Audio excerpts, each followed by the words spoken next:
Sen kommer jag gå över på bryggan, och det kommer komma in i del nummer 2. Då jag kommer sticka upp de här 2 delar.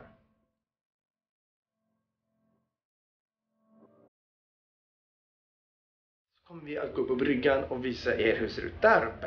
Och vad som är det mest viktigaste.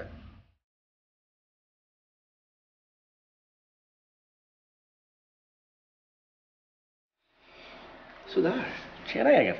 Så är vi på del nummer 2. Så jag tänkte jag ska börja med egentligen den roligaste platsen vi egentligen pratar om. Och det är just i massplatsen. Härifrån så är det då min plats, förhoppningsvis om inte allt för lång tid. Så här har vi då den mest basic-utrustningen. Vi har till exempel en ECDIS här, Electronic Chart Display and Information System, så det är väldigt avancerat och stort. Och så har vi även här i mitten framför mig så har vi även en radar. Fartygen i den här storleksklassen har 2 radar, X-band och en S-bands radar. Så här på styrmansplatsen så är det oftast med X-band och nästan på S. Sen till vänstersidan här så har jag också styrningen.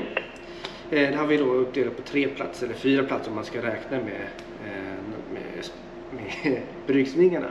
Men här fram, på radion där, så har vi för autopiloten och så har vi för handstyrning i ett snabbare ryck. Och så har vi som en mini-wheel så kan man vrida på. Och så har vi non-follow-up, telegrafen och så har vi bokpropellen.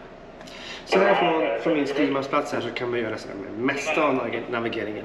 Vilket gör det väldigt skönt och lätt om man ska åka in i kanalen. Men man gör inte det att åka kanalen, eller hur? Och sitter man inte här och kör här på min sida. Utan då har vi även våra bryggvingar. Så jag kan gå ut här till ena bryggvingen så kan ni få se. Så.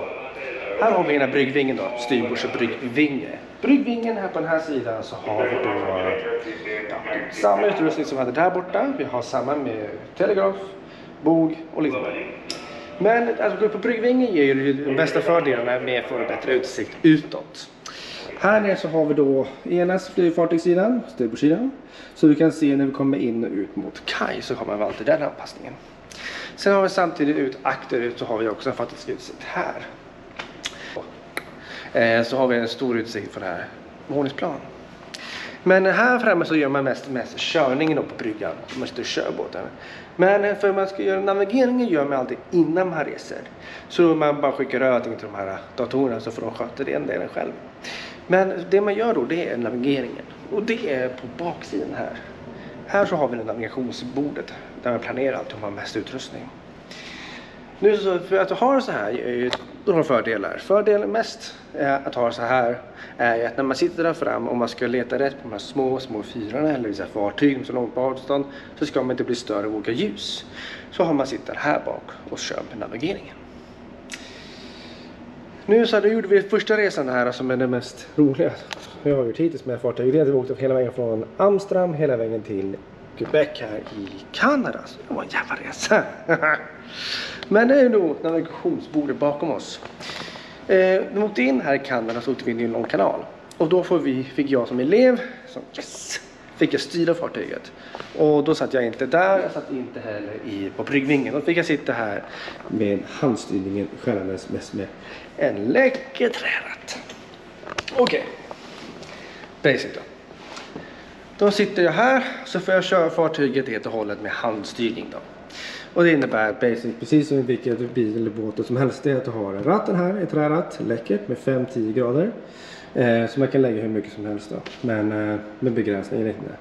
Så en magnetkompass, gyro, rodervinkel och så har vi här för rate of turn. Och då sitter jag här och så får jag order då från lotsen eller från kapten. Den enda skillnaden här jämfört med att köra vår båt hemma, det är typ så här, sikta på den bojen eller på den bojen. Va? Men när det kommer till de här fartygsklasserna, när vi har 9 meters djupgående just nu, är mest att vi ska hålla våra kurser. Så lotsen har sagt till mig att du ska hålla 202. Då får du hålla den. Det som krävs med lite mer teknik med det här är att du får inte överstiga allt för mycket på de här sidorna. Så att du har 1 grad som spelrum då. Så 0,5 på bara sida. Så det tar lite tid innan man lär sig det här med hur fartyg beter sig. För det är ju inte bara att svänga lite, utan det svänger här, då kastar också 17 000 ton åt sidan. Så det är ganska mycket på 150 meter. Så kan jag tänka själv sitta här och styra med lots. Och du har kanske inte många meter till sidväggarna i kanalen. Så har det här som utsikt. Wow. Det är läckert. Men på det här fartyget så har vi inte bara navigering här på bryggan, utan vi har också controlled CCR, alltså Cargo Control Room. Sitter också på bryggan. Det är många fördelar faktiskt, väldigt många. Men här då så har vi då basic information och vi har 2 Kongsbergs som sköter ner till kanalerna, till våra pumpar nere på pumprummet. När sitter tillsammans i samma tank, men det kan vi gå in på någon annan dag. Men då har vi här så har vi då hela som man styr därifrån då. Men det är fantastiskt med den här utsikten, man kollar ner över havet, eller ja, nu kollar vi över kanalen, men då har vi hela fartyget här. Då kan man lätt ha koll på vad alla gör. Men så har vi också på baksidan av hela bryggan här så har vi konferensrummet och det mest viktigaste på hela bryggan. Man kan ju tro att det här är så här viktigt, va? Nej. Det är, först och främst har vi konferensen här.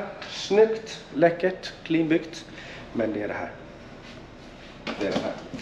Det är den här babyn, va? En kaffebryggare. Alltid bäst. Och så har vi tesorter och sån där. Sån där. Så det är rätt nice. Men sätter med här då. Så nu har vi alltså gått igenom egentligen hela fartyget på de delar jag kan gå in på, va? Men vi har gått in i hytt, vi har varit på gymmet, vi har varit nere i tvättrummet, mässen, dagrummet och nu på bryggan. Så det var det jag menar, 2,5 månader på det här fartyget. Så vet du vad, efter det här så kommer jag att runt nästa vecka här så kommer vi då att när jag kommer in i Toronto mönstrar av så kommer jag på nästa fartyg. Jag vill säga ett stort tack till Eltank att du fick vara med på det här fartyget och 2,5 månader har redan gått. Har gått fort det här. Så tack till hela besättningen för supertrevligt att vara ombord och tack för mycket. Nu vill jag lägga på bara. Ja. Tack för den här gången. Ses i nästa klipp. Amen.